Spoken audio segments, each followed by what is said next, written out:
दुनिया में मौजूद बड़ी से बड़ी फौज भी इनका नाम सुनने भर से कांप उठती है। अपने दुश्मनों के सर काटकर अपने घर पर सजाने की इनकी परंपरा रही है। कमाऊ की पहाड़ियों में तैयार हुए वीर जवान जितने खूंखार योद्धा हैं, उतने ही मेहमान नवाज और स्वाभिमान भी। और इनके भारतीय सेना में जुड़ने के साथ इनकी परंपराएं भी आई। ये और कोई नहीं बल्कि भारतीय सेना की सबसे युवा रेजिमेंट नागा रेजिमेंट है और पूरे विश्व भर में ये हेड हंटर्स के नाम से जाने जाते हैं। और आज की वीडियो में हम नागा रेजिमेंट से जुड़ी सभी इंपॉर्टेंट डिटेल्स को देखेंगे, तो वीडियो को लास्ट तक जरूर देखें। नागा रेजिमेंट इंडियन आर्मी की इन्फेंट्री रेजिमेंट है जिसकी फर्स्ट बटालियन 1970 में रेस की गई थी। इस रेजिमेंट के रिक्रूट्स को मेनली नॉर्थ ईस्ट के नागालैंड से लिया जाता है और ये इंडियन आर्मी की one of the youngest regiment में से एक है। और आज हम सबसे पहले बात करते हैं इस रेजिमेंट के इतिहास की। 1957 में नागा लोग उग्रवाद की स्थिति में थे और युवाओं ने सरकार के खिलाफ हथियार उठा लिए थे। नॉर्थ ईस्ट में शांति लाने के लिए नागा लोगों को एक समान आयोजित किया और उन्होंने सरकार के सामने कई मांगे रखी।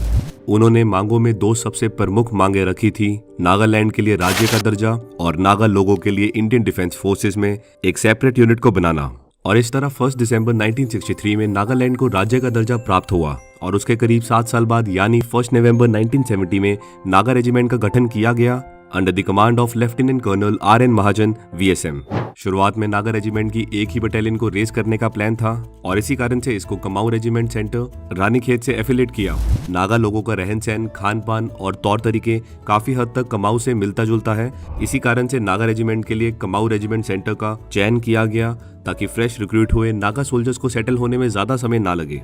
स्टार्टिंग में इस बटालियन को रेस करने के लिए कमाऊ रेजिमेंट 3 गोरखा राइफल्स और गढ़वाल राइफल्स की बटालियन से मैन पावर ली गई थी। इसके अलावा 69 नागास को डायरेक्टली रिहेबिलिटेशन कैंप से डायरेक्टली एनरोल किया गया था और इनमें से कुछ नागास को तो directly as junior commission officers भी अपॉइंट किया था। इनकी ट्रेनिंग अभी भी जारी थी पर ईस्टर्न बॉर्डर पर बनी परिस्थिति के चलते नागा रेजिमेंट को इमीडिएटली डिप्लॉय किया गया। एक नई रेजिमेंट जिसकी अभी ट्रेनिंग भी पूरी नहीं हुई और ना ही वो बैटलफील्ड रेडी थी, फिर भी उनको 1971 इंडो पाक वॉर में डिप्लॉय कर दिया गया। पर इन सब के बावजूद हम ये कैसे भूल सकते हैं, ये बटालियन नागास, कमाऊस, गढ़वालीस और गोरखास जैसे बॉर्न फाइटर से बनी हुई है और इन्होंने वॉर में एक्सेप्शनल परफॉर्म किया। इस बटालियन की अदम्य वीरता को देखते हुए 11 फरवरी 1985 को हल्द्वानी में एक और नागा बटालियन 2 नागा को रेस किया। आज भी नागा रेजिमेंट में 50% नागास मौजूद हैं और बाकी 50% सोल्जर्स कमाऊस, गढ़वालीस और गोरखास हैं। क्योंकि कई कमाऊ बटालियंस नागालैंड से एसोसिएटेड हैं, इसलिए नागा रेजिमेंट को सभी रेजिमेंटल मैटर्स के लिए कमाऊ रेजिमेंट से एफिलेट किया। अगर नागा रेजिमेंट की यूनिट्स की बात करें तो फिलहाल इस रेजिमेंट में 4 यूनिट्स मौजूद हैं, that is 1st battalion, 2nd battalion, 3rd battalion और एक यूनिट टेरिटोरियल आर्मी की ही है, दैट इज 164 इन्फेंट्री बटालियन। ये रेजिमेंट इंडियन आर्मी में इन्फेंट्री रोल प्ले करती है। इसका रेजिमेंटल सेंटर है रानीखेत कमाऊ। इनका निकनेम है द हेड हंटर्स और इनका ये नाम क्यों रखा गया इसको वीडियो में आगे देखेंगे।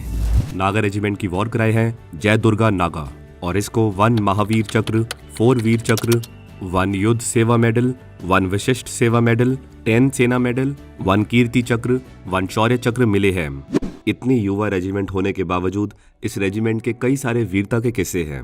एक बार एक जवान किसी से पूछता है, साहब सुना है ये सर काट के ले जाते हैं और इंसान भी खा लेते हैं। डिस्पैचेस फ्रॉम कारगिल बुक के ऑथर सृंजो चौधरी से ये सवाल किसी डरे हुए पाकिस्तानी जवान ने नहीं बल्कि नागा रेजिमेंट के बारे में काफी कुछ सुने 17 जाट बटालियन के जवान ने पूछा था। और ये सवाल भारतीय सेना द्वारा पूछना ये बताने के लिए काफी है कि नागा रेजिमेंट की रेपुटेशन इंडियन आर्मी में किस तरह की है।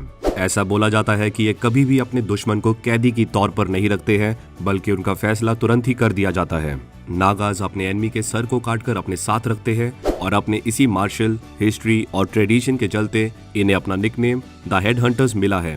ट्रेडिशनली नागा ट्राइबल्स 2 रीजन से स्कल को अपने साथ रखते हैं। पहला रीजन अपने मरे हुए पूर्वजों के सम्मान में और निशानी के तौर पर वो स्कल अपने साथ रखते हैं और दूसरा कारण है कि ये अपने दुश्मन को मारकर उनके स्कल को जीत के प्रतीक के तौर पर अपने साथ रखते हैं। पहले LOC पर जब भी किसी न्यू रेजिमेंट को डिप्लॉय किया जाता था तो Pakistan army cross border firing कर उनका स्वागत करती थी, यानी डोमिनेंस अचीव करने की कोशिश करती थी। और स्टार्टिंग में जब नागा रेजिमेंट को LOC पर डिप्लॉय किया गया था तो पाकिस्तानी आर्मी ने नागा रेजिमेंट के फॉरवर्ड पोस्ट पर मोटर शेल से हमला किया, पर उस समय नागा रेजिमेंट ने रिएक्ट नहीं किया, जिसके बाद लगातार अगली 2 रातों तक पाकिस्तान सोल्जर भारत की सीमा में आकर नागा रेजिमेंट की पोस्ट पर हमला करके वापस भाग जाते।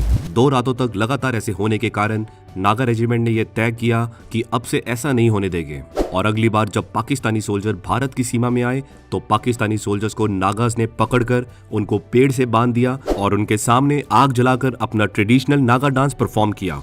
कुछ लोगों का मानना है कि ये इंसिडेंट पाकिस्तान में हुआ था, ना कि इंडिया में। मतलब नागा रेजिमेंट के सोल्जर्स बॉर्डर क्रॉस करके पाकिस्तानी द्वारा की जा रही हरकतों का जवाब देने गई थी। इतना ही नहीं, बल्कि पकड़े गए 2 पाकिस्तानी जवान में से एक जवान की टांग काटकर उनके सामने उसको पकाया भी और अगली सुबह उन दोनों पाकिस्तानियों को छोड़ दिया गया। इस इंसिडेंट के बाद पाकिस्तानी साइड पर डिप्लॉयड बलूच रेजिमेंट के जवान इतना डर गए थे कि आने वाले 3 साल तक जब तक नागा बटालियन वहां पर पोस्टेड थी तब तक वो LOC के करीब भी नजर नहीं आते थे। कारगिल वॉर में भी नागा रेजिमेंट ने अपनी वीरता का प्रदर्शन किया था। कारगिल वॉर में नागा रेजिमेंट की 2 बटालियन 1 नागा और 2 नागा ने पार्टिसिपेट किया था। 1 नागा अंडर 56 माउंटेन डिवीजन और 2 Naga under 79 mountain brigade. 2 Naga ने 3 और 4 जुलाई 1999 की रात को फेमस टाइगर हिल और स्ट्रेटेजिक पॉइंट 4875 कॉम्प्लेक्स कैप्चर करने में अहम भूमिका निभाई थी। इसके अलावा 2 नागा को सूडान में डिप्लॉय किया गया था under UN peace keeping missions, जहां पर उन्हें उनके बेहतरीन काम के लिए UN force commanders appreciation card भी मिला। सिमिलरली 2 साल पहले हुए इंडिया चाइना स्टैंड ऑफ में भी नागा रेजिमेंट ने अपने शौर्य से चाइनीज सोल्जर्स में खौफ बनाए रखा था। ऐसे तो नागा पैदाइशी शूरवीर होते हैं, पर इंडियन आर्मी में नियुक्त होने से पहले इन्हें ट्रेन किया जाता है। सिलेक्शन के बाद ट्रेनिंग सेंटर में आए रिक्रूट्स को प्रॉपर ट्रेनिंग दी जाती है। नागास, कमाऊस, गढ़वालीस और गोरखास की हिंदी काफी कमजोर होती है और इसी कारण से इन्हें ट्रेनिंग में हिंदी लैंग्वेज भी सिखाई जाती है। पहाड़ी इलाकों से होने के कारण ये एक और चीज में काफी कमजोर होते हैं और वो है तैराकी यानी स्विमिंग। पहाड़ी इलाकों से होने के कारण ज्यादातर रिक्रूट्स को स्विमिंग नहीं आती है और ट्रेनिंग में इसलिए स्विमिंग पर खास ध्यान दिया जाता है। नागास, कमाऊस, गढ़वालीस और गोरखास ये सभी बॉर्न वॉरियर्स होते हैं, इसलिए इनको सभी डायरेक्शन में ट्रेनिंग देके अल्टीमेट सोल्जर में इजिली कन्वर्ट किया जा सकता है।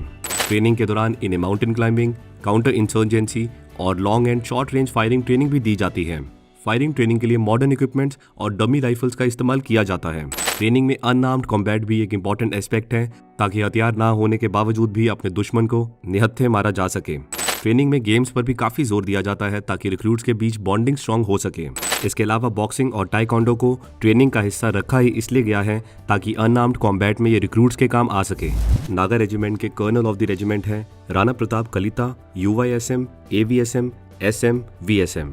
तो ये थी नागा रेजिमेंट से जुड़ी सभी इंपॉर्टेंट डिटेल्स। ऐसे ही डिटेल डिफेंस रिलेटेड वीडियोस को देखने के लिए आप हमारी डिफेंस एनालिसिस प्लेलिस्ट रेफर कर सकते हैं। प्लेलिस्ट का लिंक आपको आई बटन और डिस्क्रिप्शन बॉक्स में मिल जाएगा।